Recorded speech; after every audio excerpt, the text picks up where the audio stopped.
earlier 1300s, 1200s, all that kind of stuff, that were plaguing human beings, and we didn't, and then we started figuring out what some things were, and then why can't we figure out them all? Like, why were people dying of influenza, but we can't culture and plate that? Well, what is that? So now they're really confused, right? Because some of them you can go through Koch's postulates and you can say, oh, here's a diseased mouse. Okay, here, I can isolate that in pure culture. Well, then they were stuck. They're like, well, I can't isolate anything in pure culture. What is this? We don't know.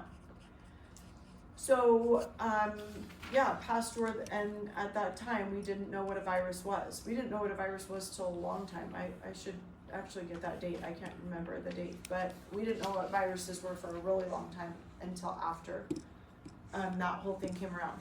So what is a virus? So viruses look like these crazy little alien things, right? They're wild looking, crazy.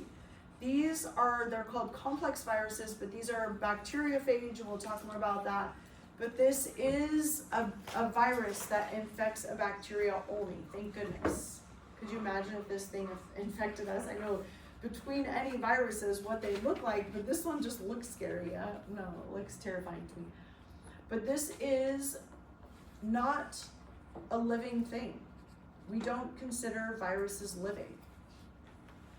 So even though we don't consider viruses living, it's basically just a bunch of chemicals. So I'm going to go through this debate with you guys, and you guys have to come up with your own idea. Is a virus alive or is it not alive? And you can go, after we talk through it, all of our lectures, and just come up with your own idea. Like, do you think they're alive or do you not think they're alive? Because really, it's just a choice, right? Like, we don't really know. It's just a choice. So the general consensus is now that viruses are not living, that they're just a bunch of organic chemicals all together. But the weirdest thing about these ones is actually when they come down and dock on the bacterial cell, they actually move their little legs and they'll inject the bacteria with their DNA. Super weird. So I'll show you pictures and kind of what that looks like. But this is a virus. This is a virus. This right here, this is a human cell, the yellow, and then in the blue, that's a virus. These are what is called Ebola virus. Has anybody heard of Ebola? Yeah, most people heard of Ebola. So Ebola is a terrifying virus. If there's one case of Ebola, WHO, CDC, everybody reins in the whole place. Everybody is on lockdown. Nobody's allowed to get near each other. It's a really, really terrifying virus. And if this virus were to go around, it is incredibly difficult to control, and to basically you just have to wait it out and let all the people who have it, and just cross your fingers that they live. A lot of people with Ebola, most people with Ebola die, and it's a terrible, painful way to go. They bleed out of their eyes, out of their mouth, out of their nose, out of their ears, and then blood just starts seeping through their skin. And yeah, it's a terrible, terrible way to die. So this is a very scary virus that's called Ebola. This is a coronavirus. There's a lot of different viruses that look like this, and this is the most common virus shape. And we'll talk more about coronaviruses and all of the different types of viruses. This virus, I think I put it on there. I can't remember what this one was. Every time I do this, I can't remember which one this is. I thought I put it on here, but maybe I didn't. No, I didn't. I can't remember what virus this is. Polio? I can't remember. That's a cool virus too. I'll look it up for you. I can't remember what it is, but the little pink ones are viruses. Okay. So are viruses alive? Well, let's talk about what a virus is, and then you can get your own point of view. So don't write this down yet. I'll go through exactly what you need to know. But this is a virus. This is one type of virus. These are proteins. This is just one type of protein that's on repeat. and it forms this three-dimensional ball. And on the inside is a piece of DNA. So it's DNA plus proteins. So do we consider that living? It's weird, right? It's like, I mean, I would assume because it has DNA that it's living, but we don't, generally we, scientists, don't think that's a living thing because it doesn't reproduce on its own. It doesn't eat on its own. It doesn't do anything on its own. It requires a host. But a lot of things require a host, like chlamydia. Chlamydia can't live without a host. It's got, remember, chlamydia lives inside of cells and it needs our cells to produce ATP. There's a lot of bacteria that are like that actually require the human cell to be making stuff for them. So I don't know what the little branch off is, but it's kind of crazy. So some viruses look like this. Some viruses are a little bit more complex also, but not really. It's just a bunch of proteins and some DNA, maybe some RNA. So in the definition is, life is a condition that distinguishes animals and plants from inorganic matter, including the capacity for growth, reproduction, functional activity, and continual change preceding death. You don't have to memorize this. I'm just doing it because it's interesting. What distinguishes from inorganic matter? Well, DNA is organic matter, so that's confusing. Growth, well, what does growth mean? Bacteria don't grow, they reproduce asexually, but they don't get bigger, so what does growth mean? Reproduction, yes, they reproduce, but so do viruses. Functional activity, viruses generally don't have functional activity, but some viruses do. And continual change preceding death. Well, bacteria don't do that. They're the same. They're born the same, they die the same. So weird, right? Just cool and confusing. Well, here they are in our phylogenetic tree of life. We put them over here, so don't stress about what viroids are or prions are. We're going to talk a tiny bit, if we have a little bit of time, we're going to talk about what prions are later on this semester. But viruses over here, they don't belong in our phylogenetic tree of life.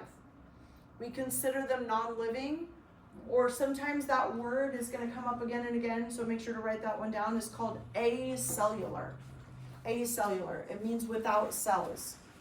So viruses are acellular, non-living. So they do not belong on our phylogenetic tree of life. They're over here in no man's land. And yeah, kind of a cool thing. Okay, so don't memorize this either. I'm just going to give you some introductions to viruses so you kind of round out what a virus is in your mind. So there's a lot of different families of viruses, but the reason we don't underline them is because they're not a genus and a species.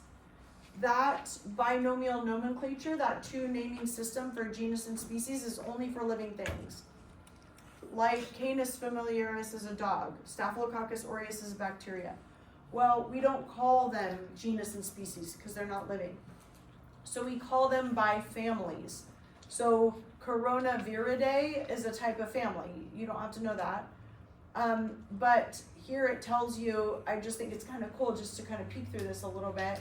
But here's SARS-CoV-2, it's in the Coronaviridae family, and this is what type of virus that is. Here's influenza. Influenza is a virus, and this is in the Orthomyxoviridae family. Here is HPV, or human papillomavirus. Human papillomavirus is in the Papillomaviridae? Papillomaviridae? I didn't remember that there was an MA in there. Papillomaviridae, apparently. So we're going to talk a lot about human papillomavirus and how that can cause cancer, things like that. But there's all these different types of families. Here's HIV. We're going to talk a lot about human immunodeficiency virus, HIV. And we're going to talk about what it does and why it is in the Retroviridae family and what a retrovirus is, Retroviridae. Okay, So now we're gonna get into the bread and butter, but before we do that, let me talk about what the size of viruses is. I just wanted to remind you of this cool video that we watched when we talked about bacterium. So now we know a lot about E. coli. Here's our little E. coli bacterium hanging out. Here's a red blood cell. This is a human erythrocyte. This is an organelle in a human cell. Here's a virus, virus, virus. So I'm gonna show you this little thing again.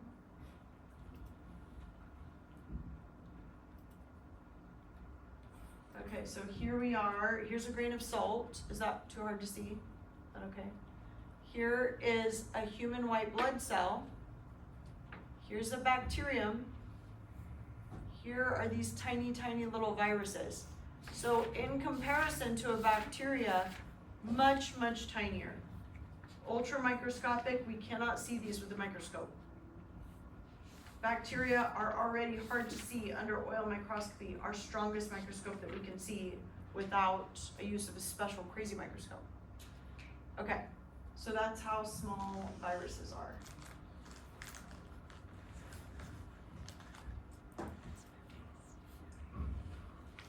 Okay, so here are our structure and function of viruses. So here, this is kind of a complicated way to put it, so I'm going to draw it out for you a little bit easier to memorize. So we have these types of viruses. There's two types of viruses that are called naked viruses. So naked viruses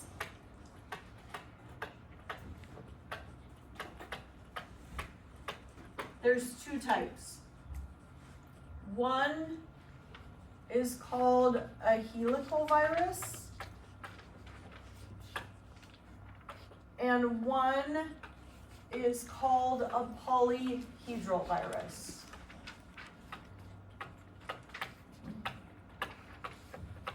So these are shapes, which is kind of cool because we have two main shapes. We have another one, but I'll talk about that in a second. So this is a helical virus and a polyhedral virus. So these are two different shapes of viruses.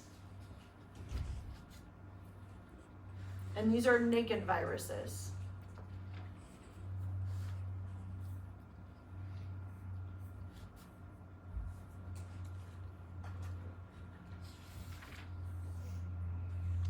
Okay, I'm going to skip complex viruses really quick. Let's talk about enveloped viruses. Okay, so enveloped viruses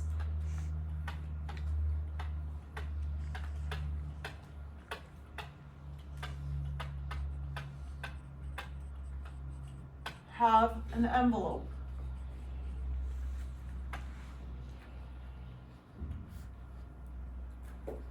But what's inside is easy because we already learned those. So this is an enveloped helical virus. I just won't write out the whole word. And here's an enveloped polyhedral virus. Not too bad, right? It can be naked, helical, naked, polyhedral. Polyhedral means many side. Poly means many, hedral is side or whatever that means. But it's just a many-sided shape. So some have tons and tons of sides, and some have not very many sides. So it's just some geometric shape. We call that a polyhedral. We're not going to differentiate between the different types. So enveloped, oh here, this, it likes to erase me. Why? Why? Okay. Enveloped polyhedral virus. So we're going to talk about what the envelope is made of. We're going to talk about what those shapes, what all those structures are and what they're made of. Our last type I'll talk about really quickly is called a complex virus. But the only thing I want you to know about a complex virus, why? You know, I try really hard to use these, but my patience is really low. Now I have to write with my left hand, because I think my hand's in front of the light. Complex virus. The only thing I want you to know about a complex virus is that these are, so this is a combination. It's got some helical in it, it's got some polyhedral in it. Sometimes it's enveloped, sometimes it's not enveloped. All I want you to know is this little funky shape is a complex virus. These complex viruses are called bacteria. Why? Is it because what my finger says?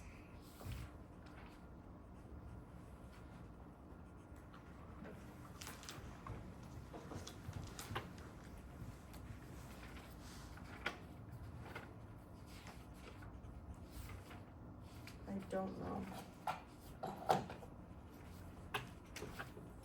Other pen worked. Okay, oh sorry, bacteriophages. So this is a bacteriophage. And this is a virus that kills bacteria. This is the only time we're going to talk about bacteriophages and complex viruses, and we'll never talk about them again. So the only reason I bring it up is because it's a lot in the literature where they're doing a lot of really cool things with bacteriophages.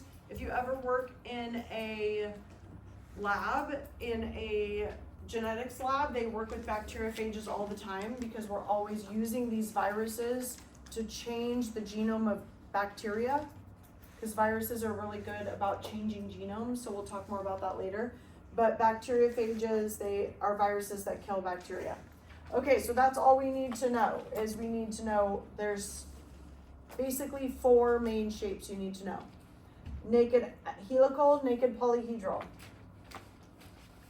Enveloped helical, enveloped polyhedral. Easy, right? Then there's these randos, complex viruses that are called bacteriophages. Okay. So let's move on. Okay, so here's just some examples of what they look like. Yeah, so an example of a helical is Ebola. Example of a naked polyhedral is polio. Example of an enveloped helical is SARS-CoV-2. Here's a bacteriophage. Those are just cool so you can look at. Okay, so what are the structures made out of? So this is an example of a polyhedral. Let me see if I put a cap. Oh yeah, I did. Okay, so here, this is an example of a polyhedral virus. This polyhedral virus, the outside of it, the outside structure, they're made up of capsids. They're called capsid proteins. So make sure you know all the different parts of a virus, how to label them. These are called capsid proteins. They're just proteins that are on repeat. It's just the repeated protein. They all match, they're all the same, and they form that outer shape. So they can form this outer shape, and they protect what is on the inside of the virus. So they're identical proteins. These are called capsids. All viruses have capsids.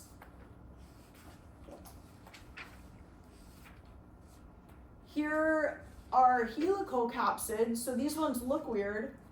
So what they do is they have these, this looks really tricky, so just let me show you instead of looking at that. I think that's confusing to look at. But what this helix, we talked about like a DNA double helix. It's a twisty, so these are the capsids like this, and these are the repeated proteins, and they're twisty. And then on the inside is their genome, on the inside of those capsids. So those repeated proteins can wrap around like a snake, or repeated proteins can be in that like octagon form. Okay. So here's bacteriophages. Remember, we're just going to mention that 2 seconds, and we're going to be done. But 10 to the 31 bacteriophages on the planet, more than any other organism on Earth, but they're not organisms. They're viruses. They're these particles. So this is what it looks like. Very cool. Just showing you that. Okay, so let's talk about the envelope. This is tricky. So I'm just going to mute this really quick so I can explain it to you before you trip out. So what a virus does, what a virus is, it's like capsids on the inside, and then it has this envelope on the outside. So this envelope on the outside, if you zoom in, looks like this. What is this that we've drawn 1,000 times? Phospholipid bilayer. So if you drew the capsids, here we can either draw them as a straight line like this. When we draw them as a straight line, you have to always remember that these are all capsids. These are all proteins. I could spend a million years drawing the whole thing. These are all proteins. On the outside, there are these.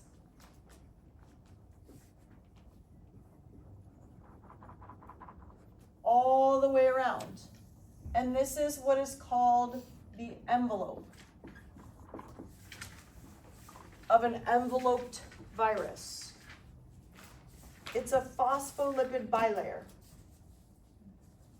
But the one thing I'm going to trip you out, why I wanted to shut it off and just take a little second to think about it, is because this envelope comes from the human or the animal or the plant that the virus took it from.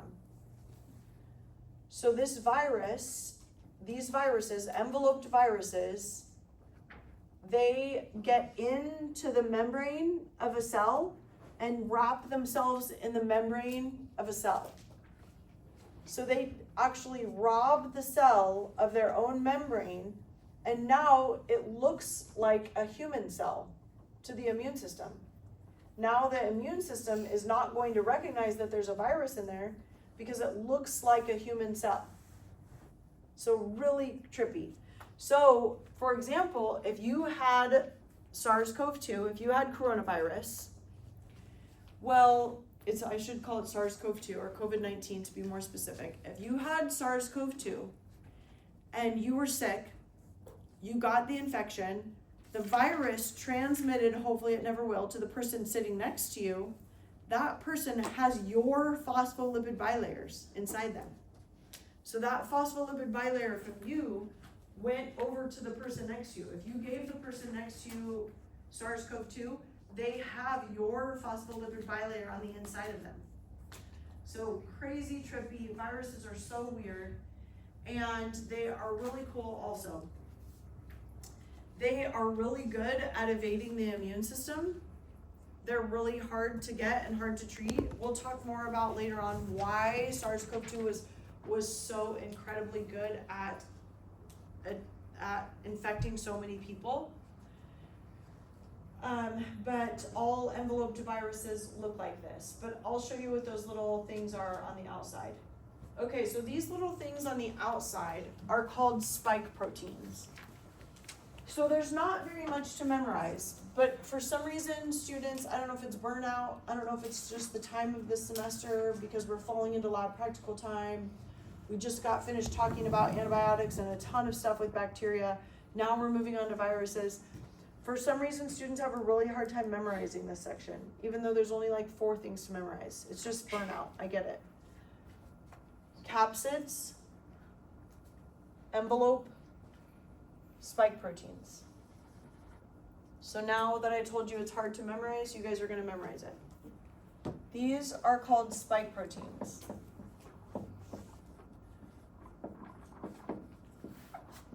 So spike proteins are actually from the virus. We'll talk more about why they make them and why they have them. We'll talk about that later. But these proteins right here are viral proteins. These proteins right here are viral proteins. The only thing they get from humans is this phospholipid bilayer. So if they're trying to hide from the immune system, why are they throwing out a virus protein right there so that the human immune system can detect it? We'll talk more about that later. So just so you know, these are capsids, envelope, spike proteins. Capsids are proteins, envelope is the phospholipid bilayer from the host, spike proteins are proteins from the virus. Okay.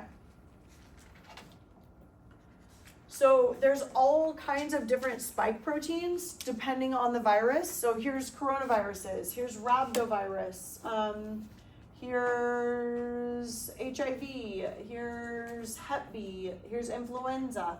So all different types of spike proteins depending on the virus. So we'll talk about more about what spike proteins are and what they do. I'm going to give you the example now, but this is going to be on the back of your note card. 100% I'll ask you on the final because I want you to understand what spike proteins are. But you don't have to memorize it right now, so just keep it out of your mind for a second because it's going to be on the back of your note card. It's final time. But two examples of spike proteins are H and N. Hyaluronidase and neuraminidase. Have you heard of H1N1 or H2N5? What those H's and N's are, they're describing different types of spike proteins. Now you already know a lot about viruses, right? You know they're not alive. You know they have really, really simple structures. You know there are types that infect bacteria. You know they're really simple. They just have some capsids. They have an envelope. Some of them have an envelope, some don't. That's made of the phospholipid bilayer of the host. They have spike proteins. Some have if they have an envelope, they have spike proteins always. So we'll talk more about that. So H and N, now if you hear H1N1 or H2N5, H5N7, whatever you're hearing H's and N's, those are describing different types of spike proteins on the influenza virus. So that's on a note card. We don't have to stress about it for right now. So what viruses also have to protect these spike proteins from the immune system is they're really sticky, these proteins. And these proteins stick to sugars. This is called glycosylation. They're sugarated, glycosylated, like glucose. They're covered in sugar. Our cells are glycosylated. That's the way our cells evade the immune system. Glycosylation is what we do a lot. Our cells do that a lot to protect us from the immune system. Well, this genius virus that's not officially living has these proteins that actually will be covered by sugars to evade the immune system.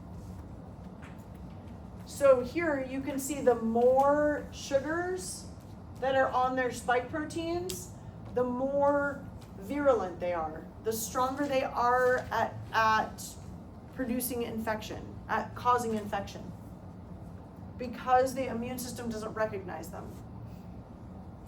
So that's called glycosylation. Okay, so here is, crap, I'm already going on too long. So here, I just thought this was kind of cool to look at. Here's the phospholipid bilayer, here's some spikes. Here is a polyhedral virus with capsids, and here's the genome on the inside. So on the inside, what's in the inside of this? So on the inside of this, sometimes some viruses come with their own enzymes.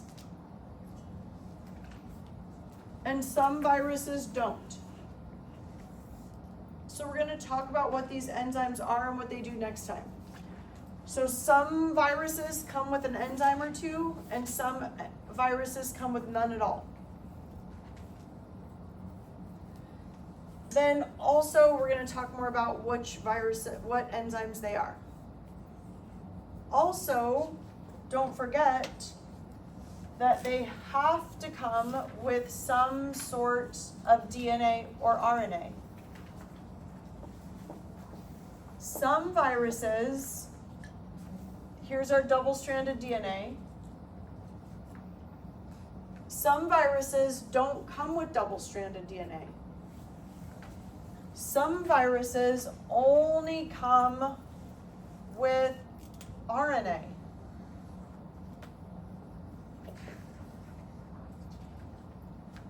Some viruses come with double-stranded RNA. Weird stuff. All kinds of weird stuff going on. We'll talk more about their genome next time and what their genome is and what it does. For right now, all you can put for the inside is their genome.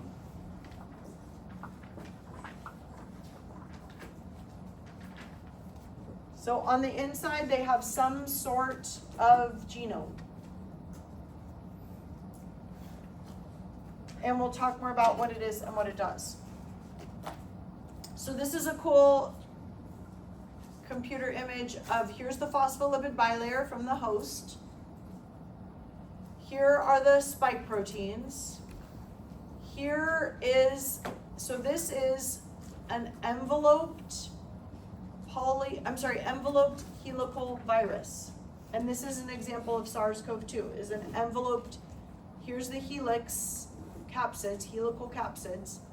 And then on the inside is positive single-stranded RNA, which we'll talk about next time. So that's on the back of your note card. Remember it said plus ssRNA?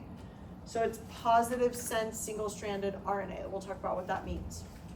Okay, so that's it for viruses. So we got through our whole viral structure. Okay, so what I'm gonna have you guys do is just take a quick break if you can, and we'll just take a 10-minute because we have a big lab to go through. So try in 35 after to be like, okay, I'm ready to go and making some headway. And then we will get started on our lab.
Yours is like the last one.